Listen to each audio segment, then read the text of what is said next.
toutes les questions conjoncturelles que nous avons soulevées dans notre réflexion. Nous devons réfléchir comment rajeunir la classe politique. Et la classe politique actuelle a montré ses limites. Il faut quand même du sang nouveau dans la scène politique. C'est peut-être avec ces sang nouveaux on va changer beaucoup d'histoire pour arriver à résoudre les problèmes de nos compatriotes. Et c'est aussi anormal que les mêmes politiciens qui étaient là depuis l'époque coloniale,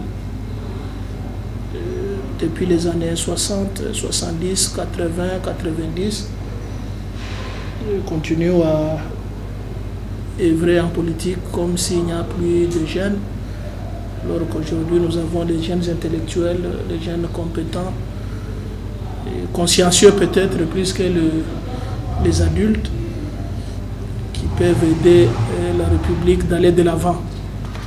Si l'objectif est de corriger certaines erreurs, parce qu'on ne légifère pas pour légiférer, on ne légifère que lorsqu'il y a un problème qu'on veut résoudre dans la société. Et moi j'avais déjà exploité cette constitution depuis très longtemps. Elle est porteuse de germes de conflits. Il y a plusieurs dispositions qui se contredisent. Et si on veut les appliquer, ça pose problème. Donc la révisitation de notre constitution est une nécessité. Et déjà en 2015, moi j'avais, parce que si vous lisez l'article 5 de notre constitution,